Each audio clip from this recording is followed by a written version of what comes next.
ओम नमो भगवते वासुदेवाय। श्रीमद्भागवत महापुराण तृतीय स्कंद अध्याय 19 हिरण्याक्ष का वध। मैत्रेय जी कहते हैं, विदुर जी, ब्रह्मा जी के कपट रहित अमृतमय वचन सुनकर भगवान ने उनके भोलेपन पर मुस्कुराकर अपने प्रेम पूर्ण कटाक्ष के द्वारा उनकी प्रार्थना स्वीकार कर ली। फिर उन्होंने झपट कर अपने सामने निर्भय विचरते हुए शत्रु की ठुड्डी पर गदा मारी, किंतु हिरण्याक्ष की गदा से टकराकर वह गदा भगवान के हाथ से छूट गई और चक्कर काटती हुई जमीन पर गिरकर सुशोभित हुई। किंतु यह बड़ी अद्भुत सी घटना हुई। उस समय शत्रु पर वार करने का अच्छा अवसर पाकर भी हिरण्याक्ष ने उन्हें निशस्त्र देखकर युद्ध धर्म का पालन करते हुए उन पर आक्रमण नहीं किया। उसने भगवान का क्रोध बढ़ाने के लिए ही ऐसा किया था। गदा गिर जाने पर और लोगों का हाहाकार बंद हो जाने पर प्रभु ने उसकी धर्म बुद्धि की प्रशंसा की और अपने सुदर्शन चक्र का स्मरण किया। चक्र तुरंत ही उपस्थित होकर भगवान के हाथ में घूमने लगा, किंतु वे अपने प्रमुख पार्षद दैत्यधम हिरण्याक्ष के साथ विशेष रूप से क्रीड़ा करने लगे। उस समय उनके प्रभाव को न जानने वाले देवताओं के ये विचित्र वचन सुनाई देने लगे, प्रभु आपकी जय हो, इसे और न खिलाइए, शीघ्र ही मार डालिए। जब हिरण्याक्ष ने देखा कि कमल दल लोचन श्रीहरि उनके सामने चक्र लिए खड़े हैं, तब उसकी सारी इंद्रियां क्रोध से तिलमिला उठी और वह लंबी सांसें लेता हुआ अपने दांतों से होंठ चबाने लगा। उस समय वह तीखी दाढ़ों वाला दैत्य अपने नेत्रों से इस प्रकार उनकी ओर घूरने लगा मानो वह भगवान को भस्म कर देगा। उसने छल कर, ले अब तू नहीं बच सकता, इस प्रकार ललकारते हुए श्रीहरि पर गदा से प्रहार किया। साधु स्वभाव विदुर जी, यज्ञ मूर्ति श्री बाराह भगवान ने शत्रु के देखते देखते लीला से ही अपने बाएं पैर से उसकी वह वायु के समान वेग वाली गदा पृथ्वी पर गिरा दी और उससे कहा, अरे दैत्य, तू मुझे जीतना चाहता है, इसीलिए अपना शस्त्र उठा ले और एक बार फिर वार कर। भगवान के इस प्रकार कहने पर उसने फिर गदा चलाई और बड़ी भीषण गर्जना करने लगा। गदा को अपनी ओर आते देखकर भगवान जहाँ खड़े थे वहीं से उसे आते ही अनायास इस प्रकार पकड़ लिया जैसे गरुड़ सांपिनी को पकड़ ले। अपने उद्यम को इस प्रकार व्यर्थ होता हुआ देखकर उस महादैत्य का घमंड ठंडा पड़ गया और उसका तेज नष्ट हो गया।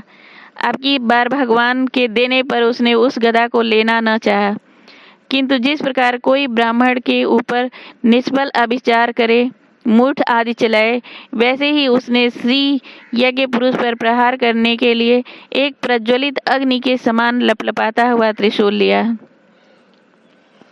महाबली हिरण्याक्ष का अत्यंत वेग से छोड़ा हुआ वह तेजस्वी त्रिशूल आकाश में बड़ी तेजी से चमकने लगा। तब भगवान ने उसे अपनी तीखी धार वाले चक्र से इस प्रकार काट डाला जैसे इंद्र ने गरुड़ जी के छोड़े हुए तेजस्वी पंख को काट डाला था। भगवान के चक्र से अपने त्रिशूल के बहुत से टुकड़े हुए देखकर उसे बड़ा क्रोध हुआ। उसने पास आकर उनके विशाल वक्ष स्थल पर, जिस पर श्रीवत्स का चिन्ह सुशोभित है, कसकर घूसा मारा और फिर बड़े जोर से गरज कर अंतर्ध्यान हो गया। विदुर जी, जैसे हाथी पर पुष्पमाला की चोट का कोई असर नहीं होता, उसी प्रकार उसके इस प्रकार घूसा मारने से भगवान आदि बाराह तनिक भी टस से मस नहीं हुए। तब वह महामायावी दैत्य मायापति श्रीहरि पर अनेक प्रकार की मायाओं का प्रयोग करने लगा, जिन्हें देखकर सभी प्रजा बहुत डर गई और समझने लगी कि अब संसार का प्रलय होने वाला है। बड़ी प्रचंड आंधी चलने लगी, जिसके कारण धूल से सब ओर अंधकार छा गया। सब ओर से पत्थरों की वर्षा होने लगी, जो ऐसे जान पड़ते थे मानो किसी छेपड़ यंत्र से फेंके जा रहे हों। बिजली की चमचमाहट और कड़क के साथ बादलों के घिर आने से आकाश में सूर्य, चंद्र आदि ग्रह छिप गए तथा उनसे निरंतर पीप, केश, रुधिर, विष्ठा, मूत्र और हड्डियों की वर्षा होने लगी। विदुर जी, ऐसे ऐसे पहाड़ दिखाई देने लगे जो तरह तरह के अस्त्र शस्त्र बरसा रहे थे। हाथ में त्रिशूल लिए, बाल खोले नंगी राक्षसियां दिखने लगीं। बहुत से पैदल घुड़सवार, रथी और हाथियों पर चढ़े सैनिकों के साथ आतताई यक्ष राक्षसों का मारो मारो, काटो काटो, ऐसा अत्यंत क्रूर और हिंसा में कोलाहल सुनाई देने लगा। इस प्रकार प्रकट हुए उस आसुरी माया जाल का नाश करने के लिए यज्ञ मूर्ति भगवान बाराह ने अपना प्रिय सुदर्शन चक्र छोड़ा। उस समय अपने पति का कथन स्मरण हुआने से दिति का हृदय सहसा कांप उठा और उसके स्तनों से रक्त बहने लगा। अपना माया जाल नष्ट हो जाने पर वह दैत्य फिर भगवान के पास आया।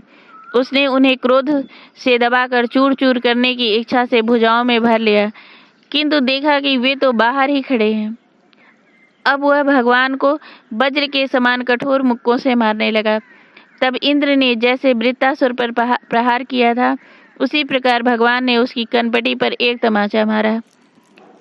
विश्व विजयी भगवान ने यदि बड़ी उपेक्षा से तमाचा मारा था, तो भी उसकी चोट से हिरण्याक्ष का पूरा शरीर घूमने लगा। उसके नेत्र बाहर निकल आए, हाथ पैर और बाल छिन्न भिन्न हो गए और वह निष्प्राण होकर आंधी से उखड़े हुए विशाल वृक्ष के समान पृथ्वी पर गिर पड़ा। हिरण्याक्ष का तेज अब भी मलिन नहीं हुआ था। उस कराल दाढ़ों वाले दैत्य को दांतों से होठ चबाते हुए पृथ्वी पर पड़ा देख वहां युद्ध देखने के लिए आए हुए ब्रह्मादि देवता उसकी प्रशंसा करने लगे कि ओहो, ऐसी अलभ मृत्यु किसको मिल सकती है। अपनी मिथ्या उपाधि से छूटने के लिए जिनका योगी जन समाधि योग द्वारा एकांत में ध्यान करते हैं, उन्हीं के चरण प्रहार उनका मुख देखते देखते इस दैत्यराज ने अपना शरीर त्यागा। ये हिरण्याक्ष और हिरण्य कश्यप भगवान के ही पार्षद हैं। इन्हें शापवश यह अधोगति प्राप्त हुई है। अब कुछ जन्मों में ये फिर अपने स्थान पर पहुंच जाएंगे।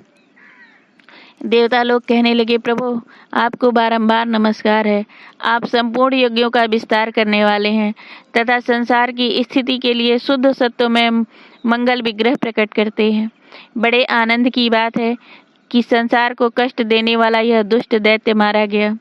अब आपके चरणों की भक्ति के प्रभाव से हमें भी सुख शांति मिल गई। मैत्रेय जी कहते हैं, विदुर जी, इस प्रकार महापराक्रमी हिरण्याक्ष का वध करके भगवान आदिवाराह अपने अखंड आनंदमय धाम को पधार गए।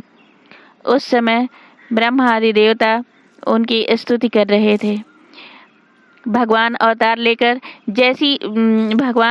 लेकर जैसी लीलाएं करते हैं और जिस प्रकार उन्होंने भीषण संग्राम में खिलौने की भांति महापराक्रमी हिरण्याक्ष का वध कर डाला, मित्र विदुर जी, वह सब चरित्र जैसा मैंने गुरुमुख से सुना था तुम्हें सुना दिया। सूत जी कहते हैं, सौनक जी, मैत्रेय जी के मुख से भगवान की कथा सुनकर परम भागवत विदुर जी को बड़ा आनंद हुआ। जब अन्य पवित्र कीर्ति परम यशस्वी महापुरुषों का चरित्र सुनने से ही बड़ा आनंद होता है, तब श्री वत्सधारी भगवान की ललित ललाम लीलाओं की तो बात ही क्या है।